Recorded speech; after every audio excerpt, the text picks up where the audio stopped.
At first glance, it is a realm of stillness, an infinite mirror of snow stretching to the horizon, where the sun hovers low and cold, casting a pale golden sheen across frozen plains. The ice groans beneath its own weight, a low, ancient rumble that reverberates through silence so complete it feels sacred. This is the polar sea in winter, a frozen cathedral, pristine and impenetrable. But beneath this brittle armor, beneath the deceptive calm, lies a world in motion. A secret submerged universe cloaked in shadows, where every crack in the ice is a doorway, and every doorway hides teeth. Slip below the surface and the silence becomes a hum, a pressure in your chest, a weight on your spine. The world here is dim and kaleidoscopic, light filtered through meters of ice fractured like stained glass. Every shimmer and flicker above suggests movement. Every flick of shadow could be a predator. The water is cold beyond imagining, not just bone-chilling but soul-silencing, squeezing your muscles, slowing your thoughts. It is in this suspended world of frozen breath and flickering light that the true heartbeat of the polar seas thrums, slow, deliberate, and deadly. Here, the ice doesn't merely float, it breathes. With the tides it flexes and creaks, cracking open with sudden, thunderous groans that echo like cannon blasts through underwater cathedrals. And with each crack comes a cascade of change. Light floods in where there was none. Oxygen rushes into the brine channels carved through ice like veins. Plankton bloom in clouds of life, rising like confetti to greet the light. But with that celebration comes something else. Watchers, lurkers, the opportunists of the deep. The ambush begins where the ice is weakest, where it shatters at the edges and forms jagged mazes of pressure ridges, overhangs and blue-shadowed caverns. These aren't just beautiful, they're hunting grounds. Take a seal, slipping between the labyrinthine walls of submerged icebergs, its whiskers twitching like radar, navigating by memory and sound. It swims with grace, with confidence, but it doesn't know what's watching from below. It doesn't know that under the ice's glittering roof, there are mouths that never blink. In these spaces, the predators have become ghosts. A leopard seal is not just fast. It is anticipation made flesh, sliding between shadows like a torpedo in prayer. It doesn't need to chase.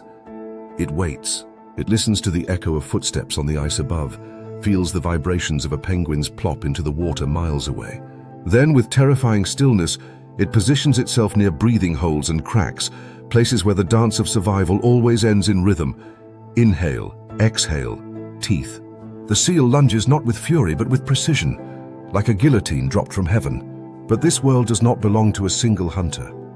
No crown rests here. Below the frozen crust, the ocean is carved into territories ruled by silence and strategy. Where the leopard seal dominates the shallows, deeper beneath the ice ridges, another shape moves like a shadow within a shadow. It is longer, slower, almost forgotten. The Greenland shark, a relic from another age, floats through the gloom with the patience of time itself. With skin that flakes like ancient stone and eyes blind from parasitic hitchhikers, it does not chase its prey. It drifts, and yet somehow it feeds. Perhaps on the sick, the slow, or the unlucky. Or perhaps on stories too eerie for science to catch in daylight. Still deeper, in trenches veiled by permafrost and secrecy, life glows, literally.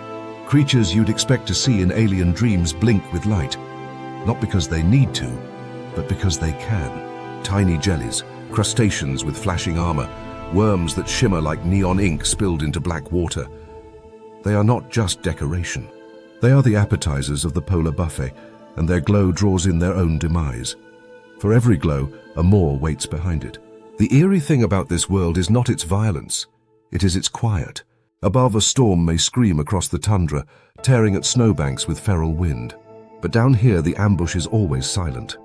There are no chases, no splashes, no dramatic roars, just stillness, and then sudden movement.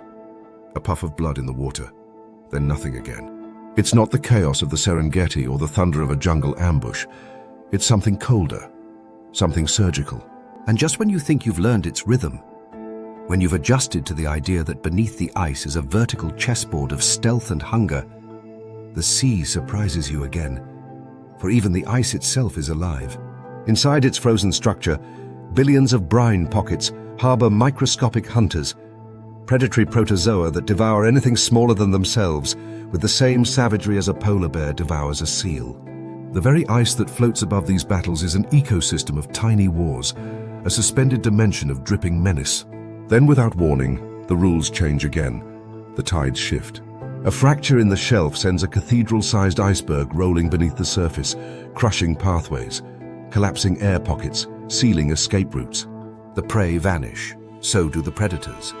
A sudden absence, as if the sea inhaled and forgot to exhale. But this pause is not peace.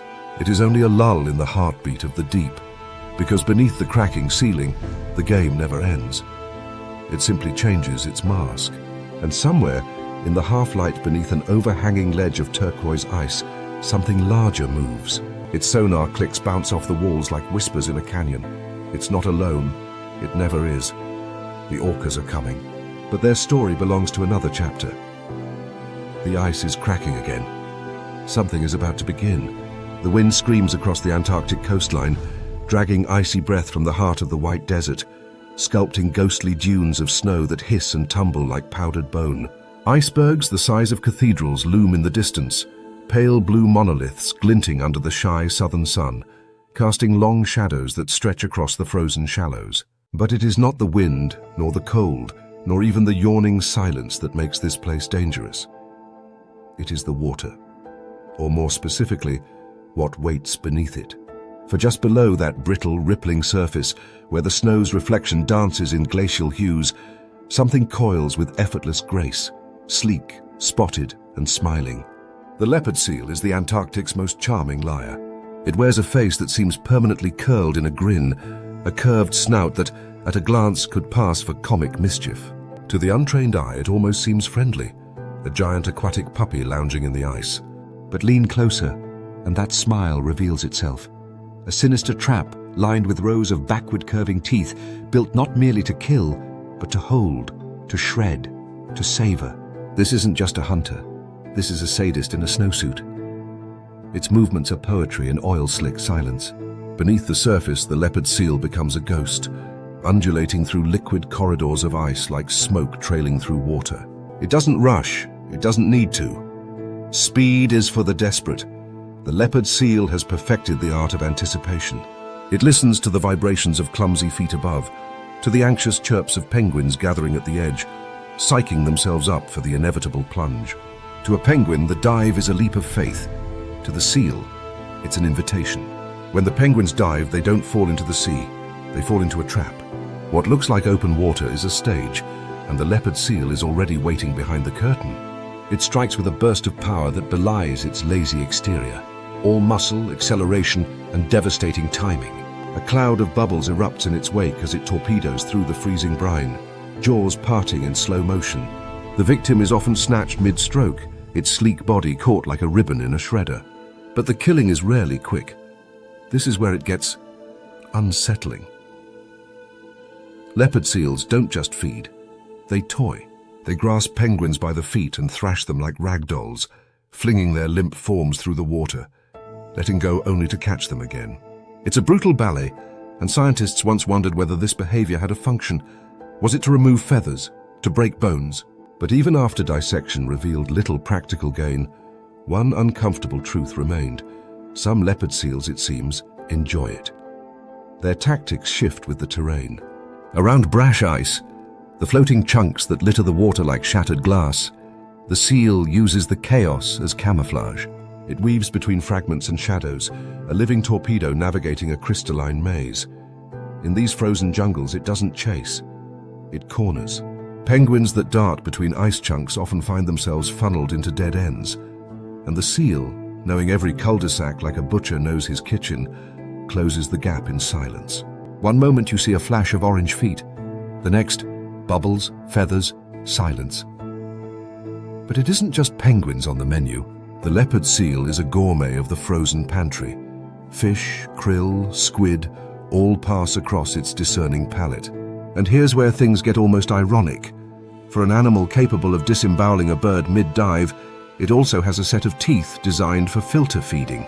Toward the back of its jaws are trident-like molars that interlock, allowing it to strain krill from the water like a living colander.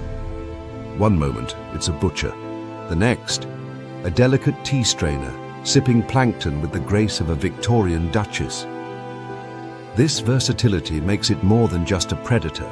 It is an opportunist, a shapeshifter, a paradox in spots and whiskers, and its intelligence only sharpens the threat. Leopard seals have been observed watching from beneath ice shelves, using the sun's glare to stay hidden, calculating, angling their attack to minimize energy use. Not because they're lazy, but because they can afford to be. When you're that fast, that strong, that efficient, you hunt when you feel like it. And while other predators claim their kills in flurries of noise and frenzy, the leopard seal kills in silence. No roaring, no splashing. Just the swirl of water, a burst of bubbles, a bloom of red, and the return of stillness. The sea, once again, becomes calm, as if nothing happened. Every now and then the seal makes a mistake. A flipper too slow, a turn too sharp, and the penguin escapes, rocketing onto the ice with such speed it skids across the surface like a living torpedo. The seal circles below, annoyed but unbothered. There are always more. And sometimes, those who escape aren't quite lucky. They carry scars, missing chunks of flipper, eyes wide with memory. Survivors of the grin. But perhaps the most chilling encounters happen not in the chase, but in the moments of eerie stillness. Divers who have faced these creatures under the ice speak of being watched, not attacked, not charged, just watched. The leopard seal, floating in the blue, its head tilted in curiosity, its eyes tracking every movement like a cat watching a feather. There is no malice, no panic, just that same smile. And in that expression lies the most unsettling truth of all. It's not angry. It doesn't need to be. It knows where it stands. And it's not afraid of anything. Yet even this apex killer must tread carefully. The orcas patrol the outer waters, and while a leopard seal can dodge, dance, and deceive, there's no outswimming a killer whale on a mission. When the black and white ghosts of the south arrive, the smiling assassin disappears, melting into crevices, hugging ice walls, making itself smaller than you thought it could be. Because even the most fearsome teeth bend to larger shadows. Still, the leopard seal reigns as the silent terror of the coast. It doesn't roar, it doesn't strut, it smiles. And that smile, charming, deceptive, full of violence wrapped in elegance, is its deadliest weapon. But the story of the hunt doesn't stop here. For in the deepest cracks of the ice, where the light bends and the shadows gather, another predator waits. One without bones, without speed, without a face. Just tentacles and patience.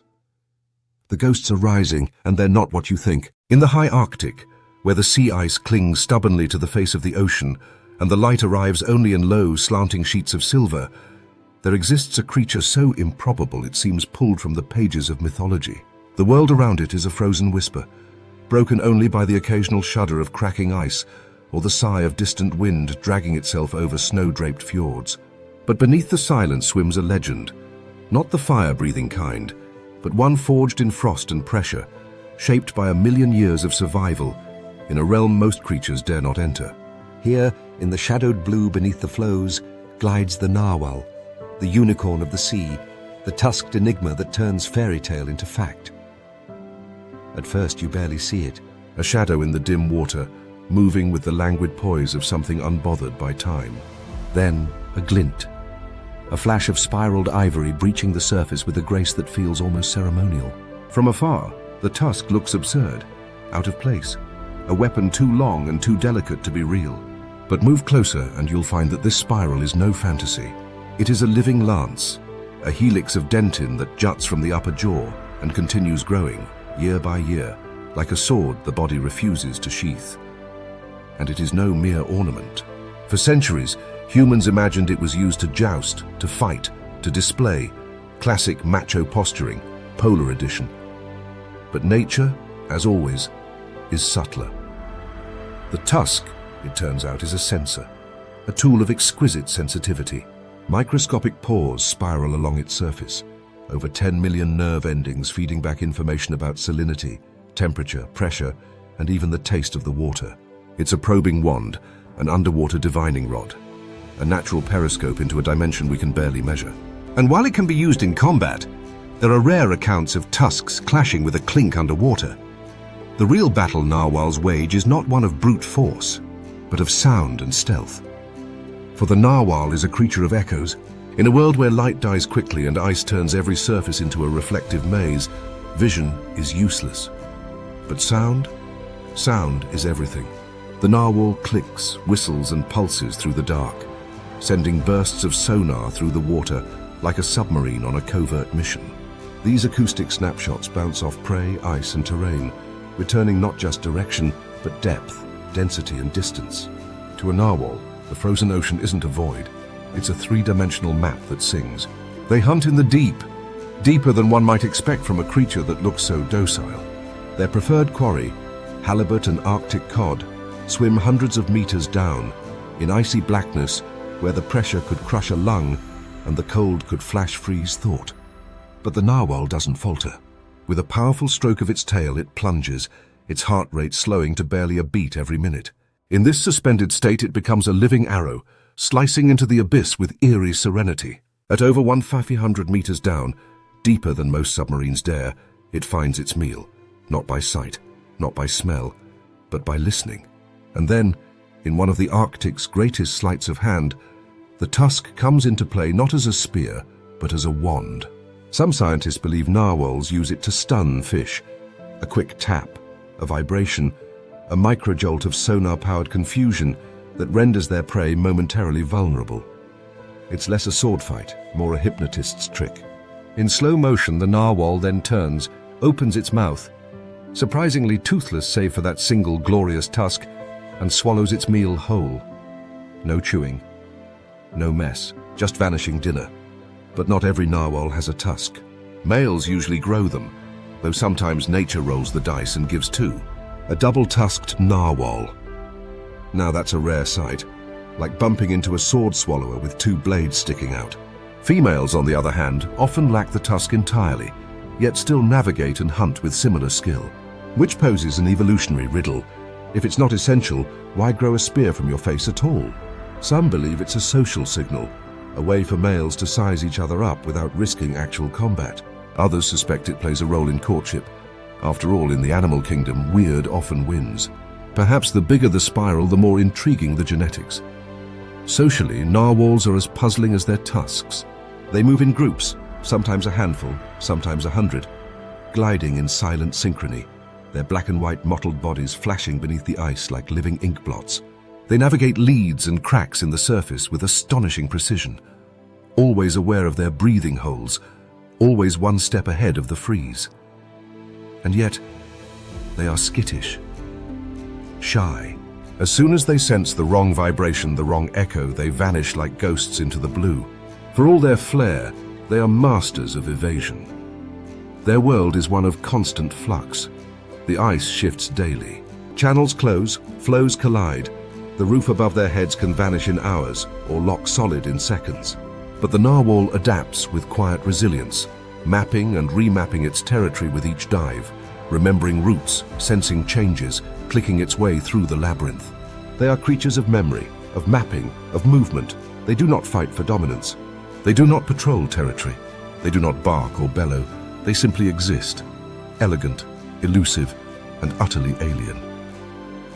And then, sometimes, something unexpected happens. In rare footage, narwhals have been seen raising their tusks above water in what seems almost like a salute or an ancient ritual. A circle of unicorns tapping the air, spirals rising like frozen periscopes. Is it communication, ceremony, coincidence? We don't know. And that perhaps is their most endearing quality, their refusal to be fully understood. In a world where we chase knowledge like currency, the narwhal remains stubbornly mysterious. But mystery does not mean weakness. In a sea filled with predators, from the jaws of Greenland sharks to the strategic menace of orcas, narwhals survive not through aggression, but through mastery of the medium. They own the soundscape. They breathe in rhythms dictated by ice. They feed without frenzy. They move without waste. They are, in every way, the perfect predators for a world that punishes noise and rewards silence. Yet their silence is about to be disturbed. For not far from their gliding paths, not far from their echoing maps, a darker shape is moving, larger, louder, merciless. It does not click to find its prey. It listens, It coordinates, it plans, and when it arrives, the ice will tremble. A low mist clings to the surface of the water, curling and unraveling with the breeze like ghostly silk. The horizon is a jagged saw blade of fractured ice floes, tipped with snow and glowing faintly in the bruised light of the polar sun. The silence here is uneasy, too perfect, too still. Beneath that glassy veneer, the sea holds its breath. And then, with the subtle grace of a curtain parting on an invisible stage, a ripple disturbs the surface. A black dorsal fin rises, sharp and deliberate, then another and another. The hunters have arrived. And they are not here to chase. They are here to conquer. Among the great predators of the sea, few evoke the primal tension of the orca, not because of size, though they are large, or sheer power, though they are strong, but because they bring something far rarer into the fray. Intention. This is not chaos wrapped in muscle. This is calculation in monochrome. These orcas are not operating on instinct alone. They are strategists, architects of the hunt, generals without uniforms, and what unfolds beneath the ice-laced waters is nothing short of organized warfare. A small Weddell seal rests on a flat shelf of sea ice, blissfully unaware. It is the perfect spot. Isolated, sun-warmed, and seemingly safe from the terrors that patrol the depths. But what the seal doesn't know is that it's being watched, not by one pair of eyes, but by 5. A pod of orcas, sleek and synchronized, moves in a slow arc beneath the ice, studying the situation like a reconnaissance team. They know the thickness of the ice. They know the angle of the shelf. They know the seal's blind spot. And now the plan begins. With a sudden surge of speed, 3 orcas dive deep, only to turn sharply and rocket toward the ice from below. A wall of water builds ahead of them, growing in size and momentum like a rolling earthquake. In the instant before impact, the entire shelf heaves, a cracking, thunderous jolt that shatters the seal's illusion of safety. The sheet breaks apart. The seal, panicked, tumbles into the water, scrambling for footing on rapidly melting platforms. The orcas are already circling. Like wolves around a campfire, they take turns striking, each one driving the prey into a tighter spiral of desperation. There is no escape. The kill is swift, not messy, not angry, just efficient. This is what makes the polar orca so formidable. Not its teeth, not its size, but its mind. These are among the most intelligent hunters on Earth, capable of learning, teaching, and even passing down knowledge through generations. Techniques like wave washing, where orcas create coordinated swells to topple seals from icebergs, are not genetic quirks. They are traditions. Behaviors taught from mother to calf, refined over time, adjusted with precision. What began as improvisation has become ritual, and these rituals are diverse. In some pods, orcas use bubbles to corral schools of fish, herding them into tight balls before stunning them with tail slaps. In others, they trap prey in narrow bays, blocking exits and forcing a confrontation on their own terms. Each pod has its own dialect, its own methods, its own signature. To an outsider, they all look the same. Black and white ghosts moving through a sea of blue. But to each other, they are individuals in a symphony of shared memory and evolving tactics. Even more eerie is their communication. Through a cascade of clicks, whistles, and pulsing calls, orcas speak across great distances, coordinating with precision that would make a military commander blush. The water becomes their internet, a live feed of strategy, emotion, warning, and intent. A mother can instruct her calf in hunting technique through tone alone. A pod leader can signal a feint maneuver, while her sisters position themselves for the final blow. And unlike other predators who kill from hunger, orcas have been seen hunting for practice, for teaching, for sport. In the colder extremes of the Antarctic and Arctic, this coordination becomes even more vital. Prey is harder to find, and the environment punishes waste. Mistakes are costly. But in this frozen theater, the orcas thrive.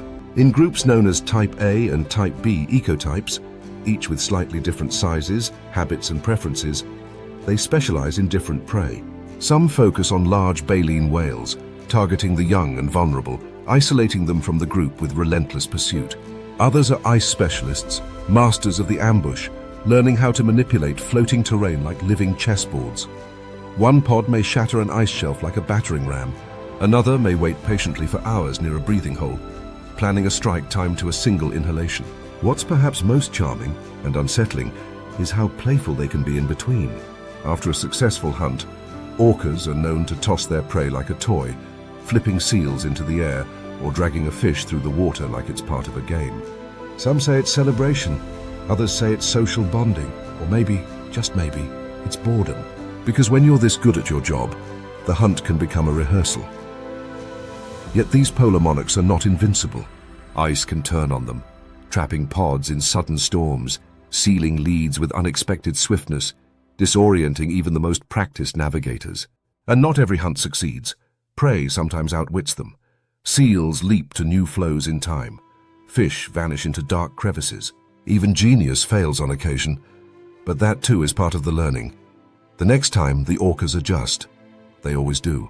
In this realm of ice and echo, where most creatures survive by hiding, the killer whale dominates by exposing. It reads the sea like a map, the ice like a puzzle, the prey like a script. Every move has intention, every breach has cause. Every hunt, whether successful or not, feeds the mind of the pod. But as the pod disperses beneath the ice after another orchestrated ambush, fading into the shadows like a troop of assassins slipping back into myth, something stirs in the depths below.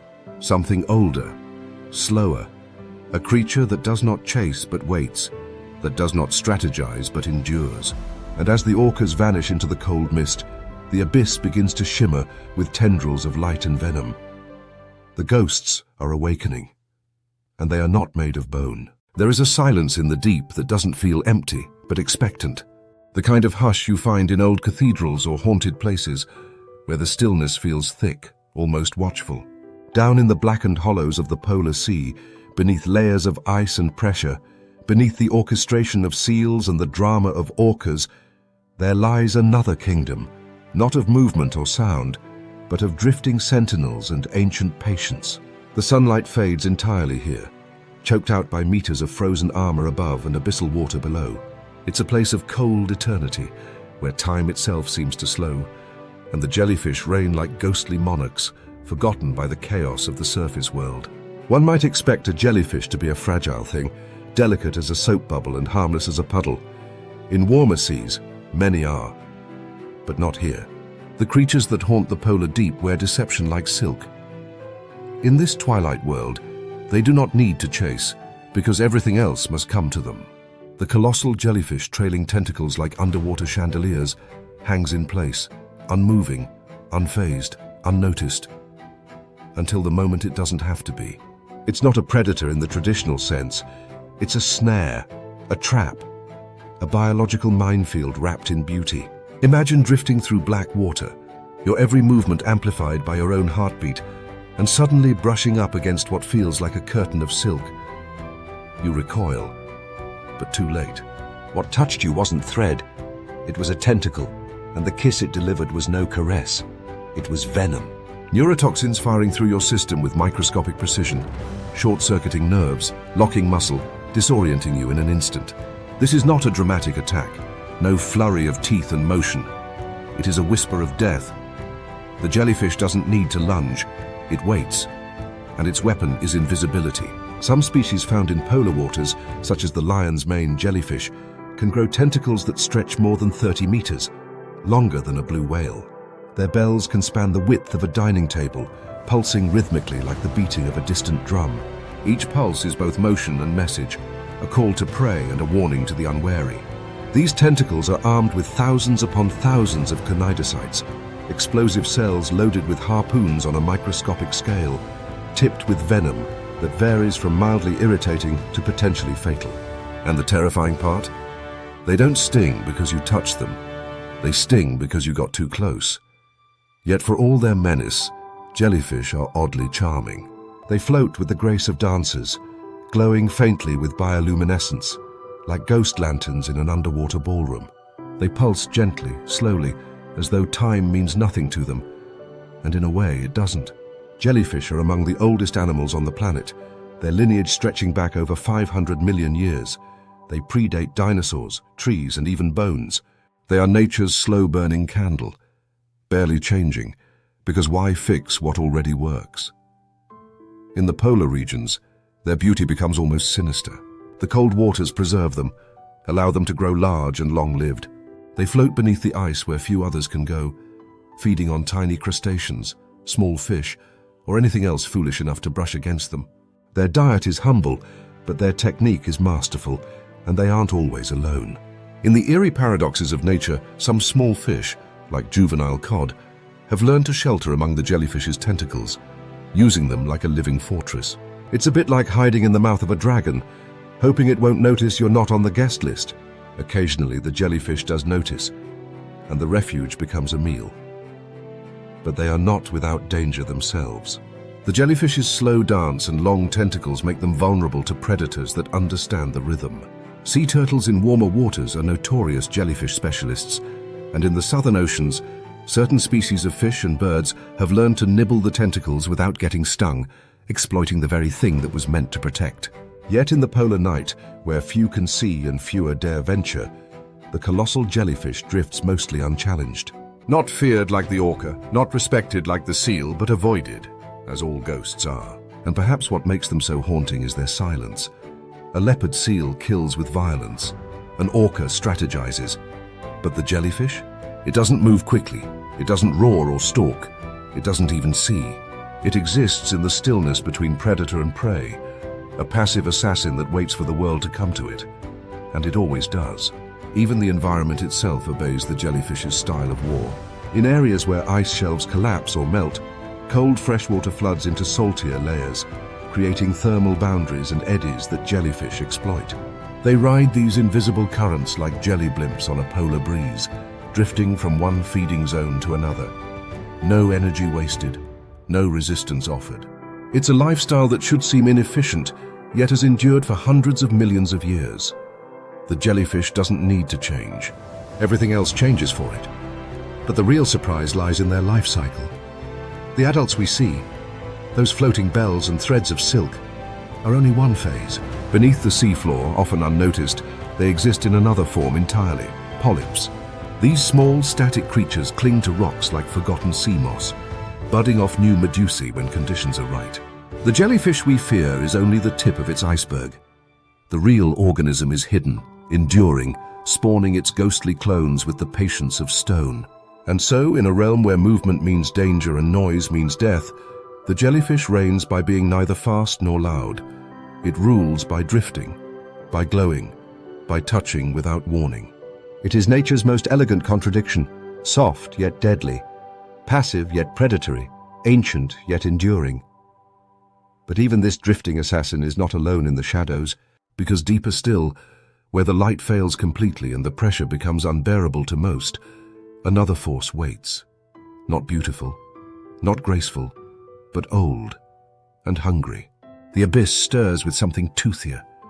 In the polar night there is no clock. Time stretches, twists, loses its grip. The surface is sealed in a crust of ice so thick and wide it could be mistaken for land, and the water beneath, dark, bitterly cold, and heavy with silence, is untouched by sun for months at a time. Nothing rushes here. Everything waits. Even the predators. Especially the predators. Far beneath the ice, where even the daring dives of narwhals begin to taper and orca songs grow distant, something ancient moves. Or rather, it drifts. It doesn't dart or slash or scatter prey in a frenzy. It is not a burst of speed or a flash of fury. It is a slow glide, almost imperceptible, like the drift of a shadow that was always there, unnoticed until it touches you. The Greenland shark, a creature so quiet, so unassuming, and so impossibly slow, it seems an accidental predator. But do not mistake stillness for weakness. This is a killer carved from patience. It glides with the weight of centuries in its flesh. Literally.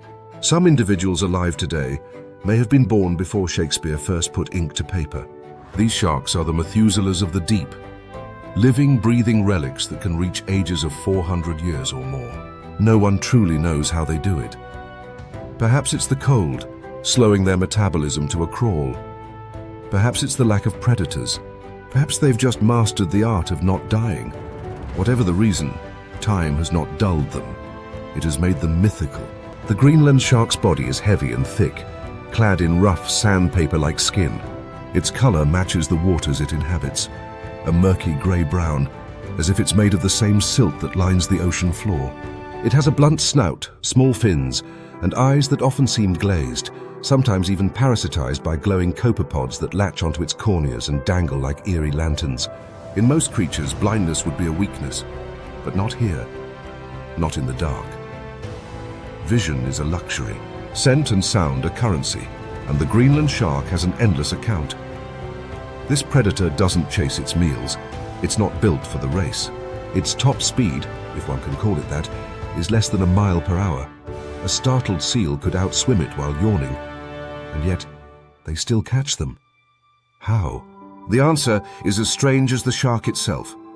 It waits, or perhaps more accurately, it wanders where others fall. Many believe it feeds on the sick, the dying, or the already dead. Others suggest it uses ambush tactics in low-light environments, catching sleeping prey by drifting silently toward them like a living glacier. More than one seal has vanished in the night. The only evidence a trail of bubbles and a brief, panicked splash. In some cases, the prey doesn't even know it's been hunted until it's over. These sharks can strike from below, rising slowly, guided by scent trails or the faintest pulses of sound.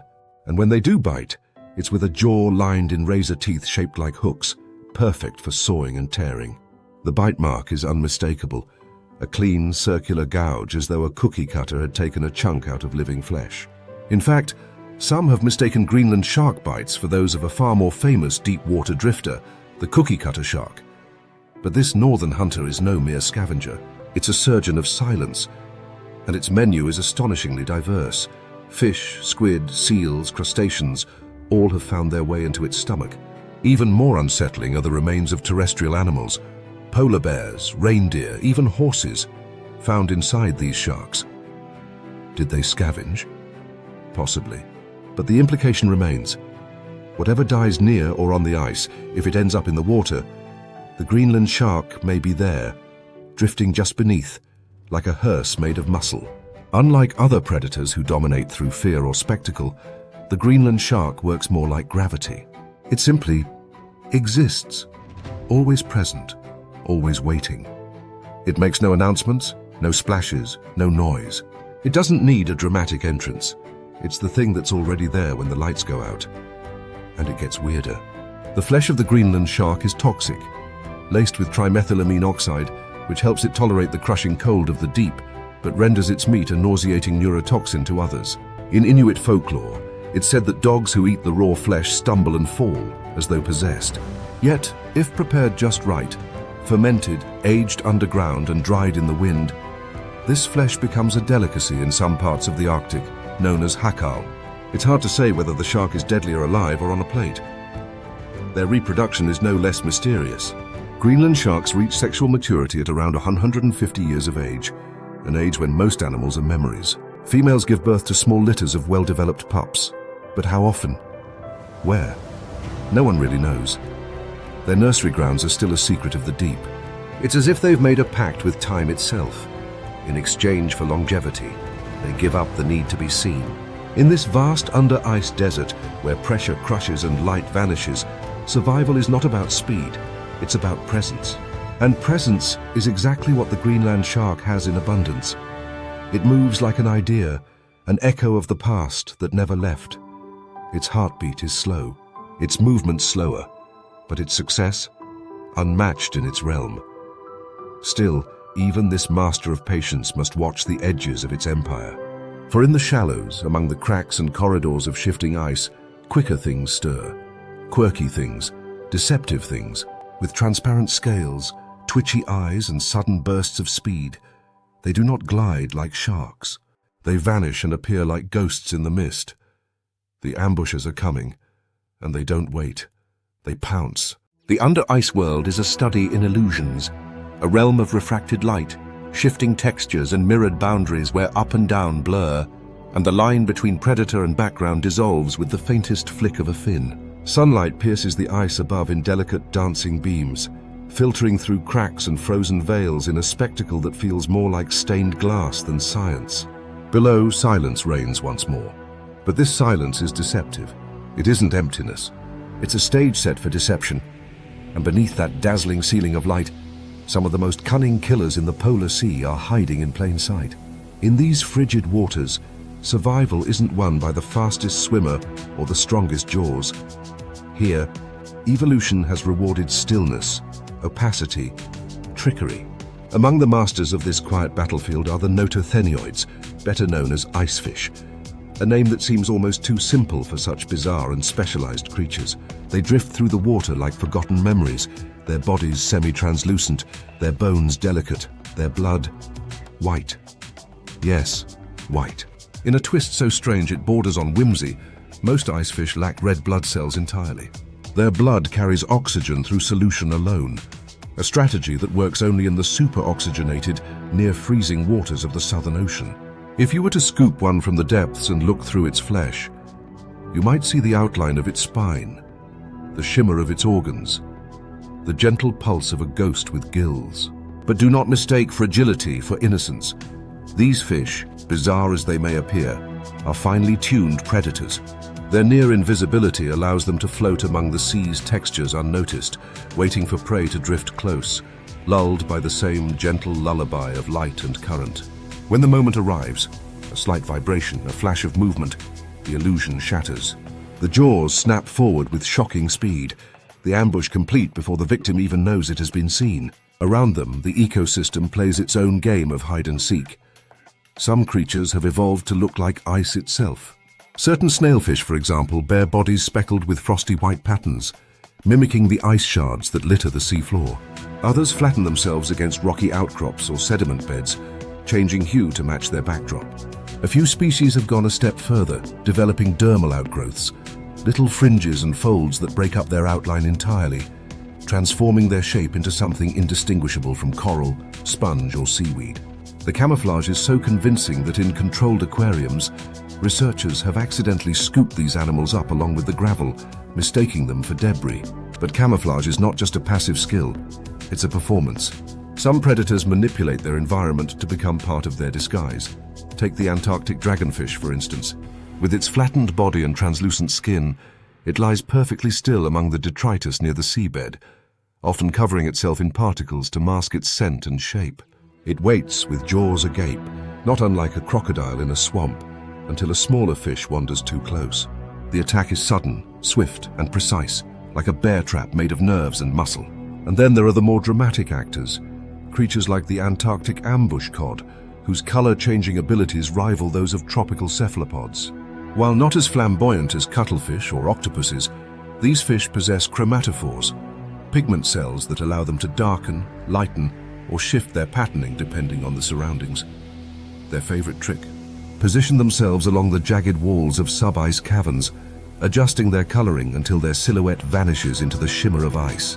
Their only giveaway is the glint in their eyes, which, if you're close enough to see, means it's already too late. It's not just predators who wield camouflage. Prey species play this game too, and with just as much cunning. Antarctic krill form dense schools that shimmer like liquid metal, scattering light in a way that makes it nearly impossible to single out individuals. Some shrimp species take it further, growing transparent exoskeletons and reflective organs to scatter ambient light and dissolve into their surroundings like heat into haze. One species, Paraliparis devriesi, is so translucent it has no visible pigment at all, a free-floating ghost in a sea of smoke and mirrors. In this world of camouflage, even light becomes a weapon. Bioluminescence, the ability to produce light, is used not just for communication, but misdirection. Certain predatory jellyfish and fish produce flickering flashes from lures and photophores, drawing in curious prey who mistake the light for safety, only to find a mouth at its source. In the darkness below, some species use counter-illumination, glowing just enough on their underside to match the faint light filtering from above, erasing their silhouette from the view of anything lurking below. It's camouflage not by color, but by brightness, a cloak of light that renders them invisible against the fading sky. Perhaps the most poetic of all the under-ice hunters is the Antarctic feather star, a kind of crinoid, ancient relatives of sea stars and sea urchins. Perched on rocks, they wave their delicate arms like aquatic ferns, catching particles in the water. But these arms can do more than filter. When prey gets too close, they snap shut like a Venus flytrap. To the untrained eye, it's just a plant. To the unlucky zooplankton, it's a velvet trap with teeth. And all of this, the translucent hunters, the mimics, the light benders, takes place in near total silence, in water cold enough to numb the bones of anything warm-blooded, beneath a ceiling that could kill with its weight alone. Yet down here, the art of camouflage isn't just survival, it's elegance. It's a performance where stillness is strategy and illusion is king. But the stage is never safe for long. These artists of deception must remain alert, for sometimes the shadows they blend into begin to move, larger, faster, with eyes that pierce the dark and sonar that renders invisibility useless. The wolves are returning to the corridor, and they're not fooled by ghosts. The descent begins slowly, through layers of greenish gloom that thicken with every pulse of pressure. Sunlight dies here not in an instant, but in a slow and graceful fading, like the final notes of a symphony echoing down a long hallway. Above, the under-ice world still sparkles with shards of light, with the elegance of translucent fish and the slow ambushes of camouflage hunters. But deeper, hundreds, then thousands of meters beneath the flows, light becomes a myth. And here, in this submerged abyss called the Twilight Zone, the ocean sheds its illusion of calm. This is a realm ruled not by stillness or silence, but by arms, eyes, and war. In this cold, crushing black, the combatants don't roar or chase. They writhe, they constrict. They disappear and reappear in bursts of living ink.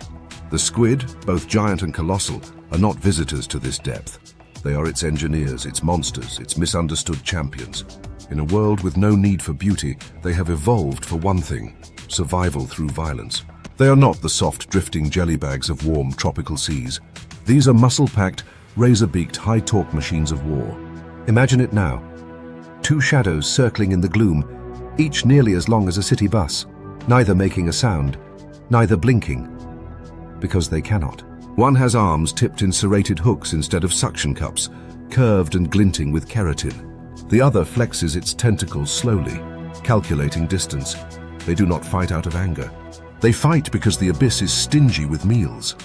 And when prey is scarce, even giants become meals themselves. This is not a hunt. This is a duel.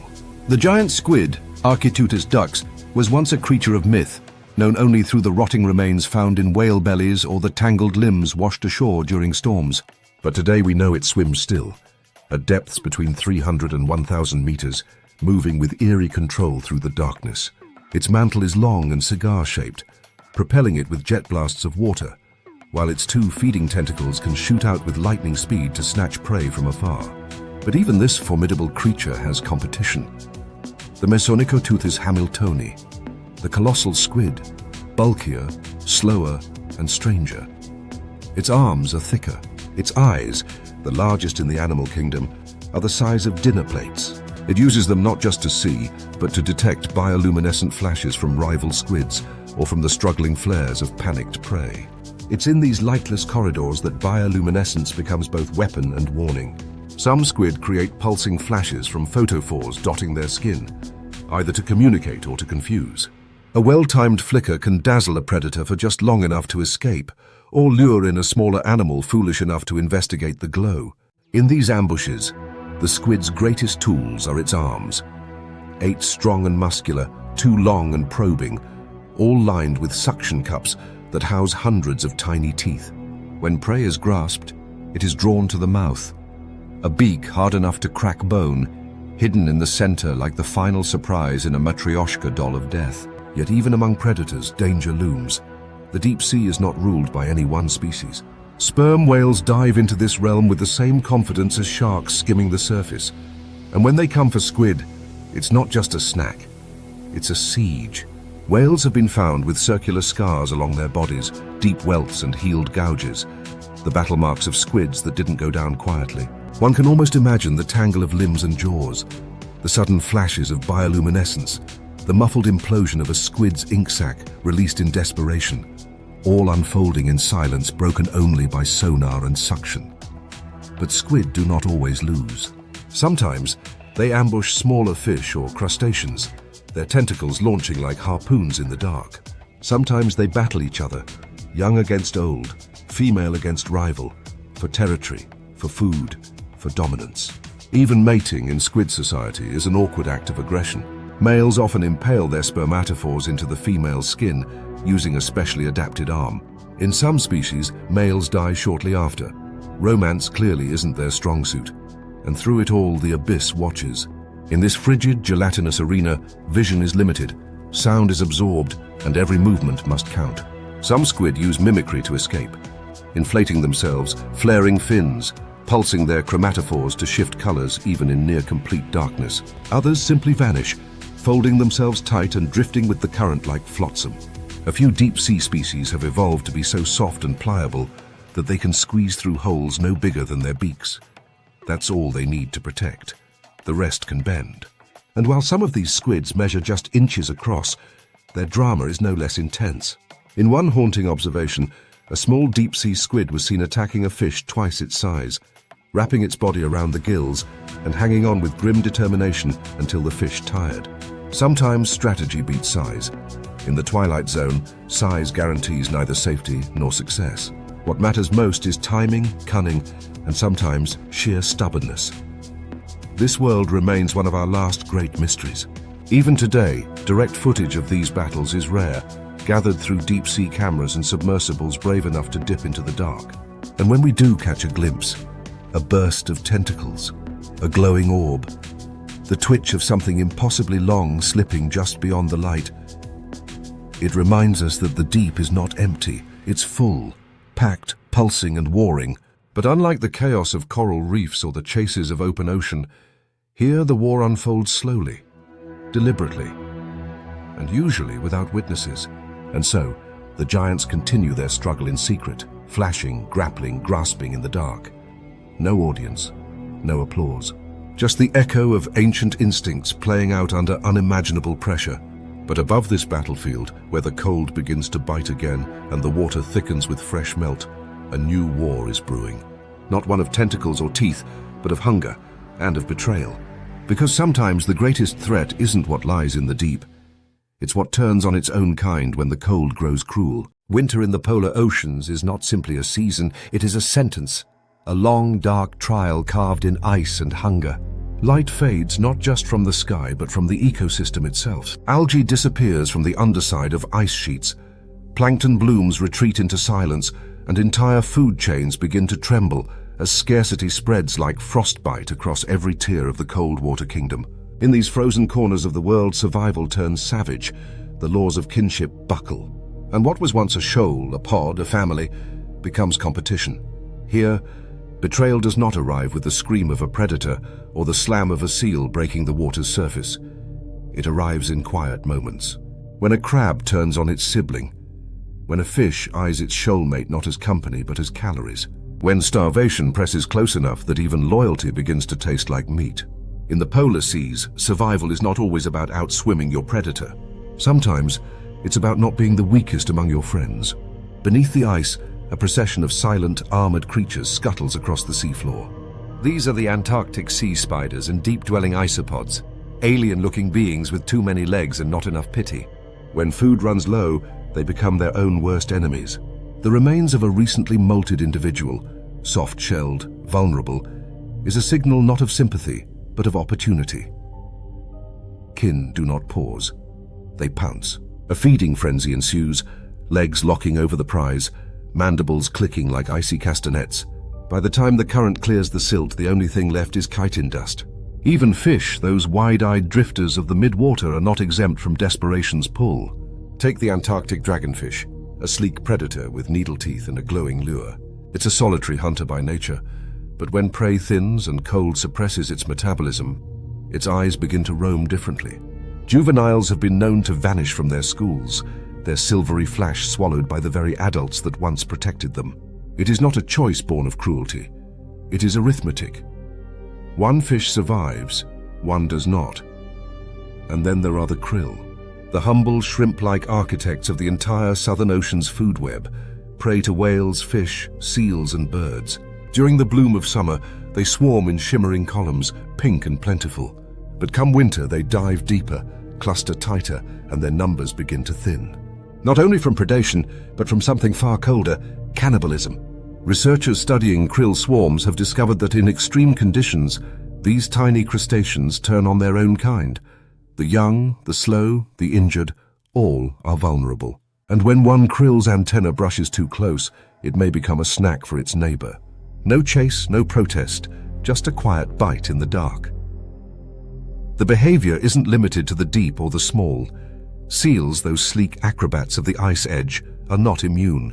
Under normal conditions, a leopard seal's menu is diverse: fish, squid, penguins. But when the sea ice thickens and the penguin colonies vanish inland, options narrow. In lean times, reports have emerged of adult seals attacking pups, even their own. The same long teeth that gently groomed now plunge with precision. Perhaps it is rare. Perhaps it is more common than we admit. But one truth remains: hunger rewrites instincts. On the ice shelf, ivory gulls glide on wind as thin as paper, scanning the white below for signs of weakness. These birds are scavengers first, opportunists second, and villains only when necessary. When a chick tumbles from the nest or is left unattended, its fluffy body becomes bait. Not for a polar bear or a fox, but for its own kind. Gulls descend with surgical grace, pecking quickly, efficiently, often in silence. There are no screams. Only the flutter of wings and the red tinting of snow. But perhaps the strangest betrayal unfolds in the invertebrates of the benthic zone. Starfish, with their slow, creeping arms and unblinking mouths, might seem the most innocent of ocean dwellers. And yet, in captivity and in nature, scientists have watched them devour their kin. A starfish will gently wrap its arms around another, the way a friend might draw close. Then slowly, almost tenderly, it begins to avert its stomach onto the body of its sibling, liquefying tissue and absorbing it bit by bit. It is the slowest murder imaginable, a betrayal in molasses. Of course, not every act of desperation ends in death. Some creatures have evolved elegant, if slightly bizarre, ways of postponing the need to turn on one another. The icefish, with its transparent blood and slow metabolism, can go for weeks without food. It simply drifts, its heart barely ticking, its stomach whispering instead of screaming. Others, like the Antarctic toothfish, store enormous amounts of fat in anticipation of famine, ballooning up during good seasons and living off reserves in the bad. It's a clever solution, but if the famine goes on too long, even the best planners may look sideways at their neighbors' soft bits. There's a strange irony to all of this. In environments where cooperation is often essential, where animals huddle for warmth, migrate in formation, follow the same narrow leads in the ice, it is these very networks that provide the easiest access when survival turns inward. Betrayal thrives in closeness. The further from the herd you fall, the safer you might be from the ones behind you. And it would be easy to judge, to cast these acts as savage, unnatural. But here in the polar extremes, nature operates on a spectrum beyond morality. Survival has no room for sentiment. These betrayals are not cruel. They are cold equations, played out under the mathematics of ice and hunger. Yet the desperation cannot last forever. Light always returns. The bloom begins again. Algae creeps back beneath the ice. Krill rise. Fish fatten. And the betrayals fade back into memory, or perhaps into denial. Because those who survive must still swim beside those they nearly devoured. Life resumes, but trust perhaps takes a little longer to thaw. Still, the cold ocean holds one final test. A place where safety itself becomes a trap, where the rarest resource is not food or heat, but fresh water. And in this next chapter, we enter a place where thirst, ironically, leads to death by drowning. And predators don't stalk from the shadows. They wait at the well. The first sign is almost imperceptible, a softening of the snow crust, a subtle shift in the blue of the horizon, the slightest sigh in the wind that no longer bites quite so viciously. The great white desert, once frozen in stillness, begins to stir. Water trickles through the seams of the ice, invisible from above, but swelling beneath like a heartbeat, returning to a hibernating beast. This is not the apocalypse. This is the rhythm of life in the polar oceans. Ancient, cyclical, relentless. The freeze retreats, the ice melts, and the chase begins again. From above, it might still look like nothing has changed. The ice stretches unbroken in some places, patchy in others, riddled with new cracks that gleam like glass under the hesitant sun. But below, in the corridors of melting brine and fractured flows, chaos stirs. Creatures that once crept in shadows, hiding in stillness and conserving every calorie, now twitch with anticipation. The meltwater brings not just warmth but revelation. Light penetrates deeper, Algae blooms beneath the ice like green fire, and plankton respond in clouds, rising through the water like confetti on a breeze. And wherever there is a bloom, the hunters gather. The krill, small, shrimp-like engines of the food web, return first, their swarms expanding like breath exhaled after a long hold. They feed on the algae in torrents, reproducing rapidly, building the base upon which nearly everything else depends. With them come the schools of silverfish, sleek and quick, darting with nervous precision through the cold, newly awakened soup of nutrients. They have no illusions. They are the hunted, and they know it. Each movement is measured, each glint of scale a gamble. And then, from the deeper shelves, come the predators. The leopard seals, leaner now after winter's fast, prowl the edge of the breaking ice like wraiths returning to the stage. Their sleek forms cut through the water with surgical intent, surfacing through thinning patches to breathe, scan, dive. Their senses are sharper, their patience shorter. The penguins, once clustered far inland during the bitterest months, now return in flocks, tumbling into the sea with awkward grace, oblivious to the teeth below. And so it begins again. The learning curve is steep. The young, newly fledged, often don't survive their first dive, but those who do grow wiser, faster, more cautious. The game hones all.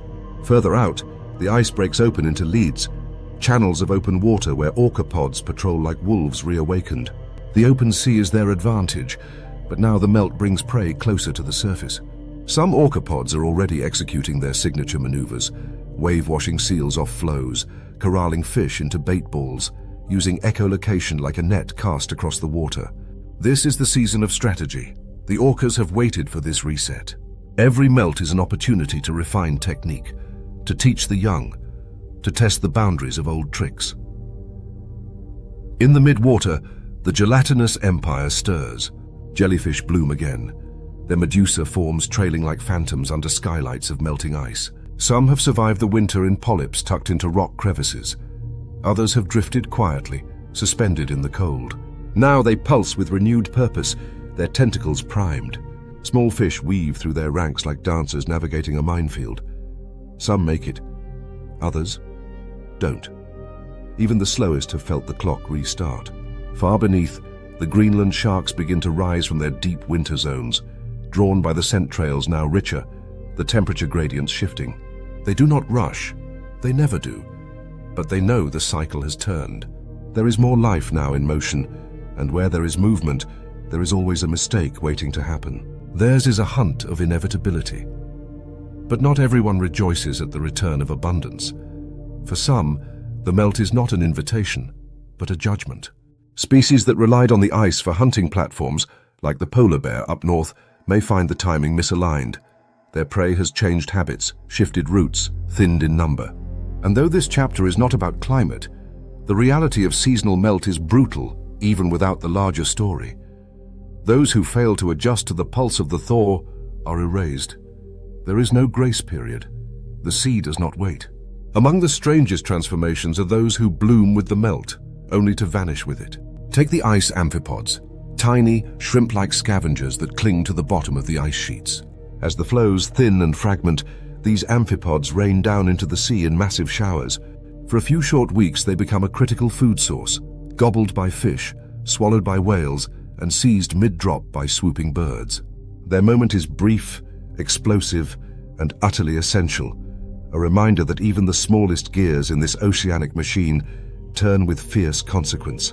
The real miracle of the melt is not in any single creature's return. It's in the orchestration, the way an entire ecosystem, starved and slowed by months of frozen quiet, erupts again in perfect synchronization. Each predator resumes its dance, each prey its desperate evasion. The boundaries of hunting grounds shift. Migratory routes bloom like invisible highways in the sea. Timing becomes everything. Miss the bloom and you starve. Mistime the dive and you're caught. Wait too long to spawn and your young hatch into an empty sea. And yet, for all its violence and uncertainty, the melt brings a strange beauty. The surface water gleams with fractured reflections. Icebergs carve and spin, carving trails through the blue. Seabirds return in flocks, wheeling above the open water, squawking, diving, laughing as though they've missed the sound of their own chaos. Whales breach in the distance, not for prey, but seemingly for the joy of it, their massive forms crashing back into a sea finally awake. As the days stretch longer and the sun begins to hang instead of flee, a new order establishes itself. Territories are claimed, rivalries are reignited. Life returns to its frenetic rhythm, eating, avoiding being eaten, reproducing, vanishing, all timed to the same ancient metronome of melting ice and surging current. But though the great game begins anew each year, it never repeats exactly. A new generation enters the maze. A new predator sharpens its edge. A strategy forgotten in winter becomes a weapon in spring. Those who remember last year's pattern may gain an edge. Those who assume it will repeat rarely last long. And so, beneath a sun that now lingers, and across waters that steam faintly with the breath of returning life, the polar oceans swell once more into motion. The predators stretch, the prey scatter, the battlefield resets. But next year the ice will freeze again, and only those who danced well will still be here to greet it.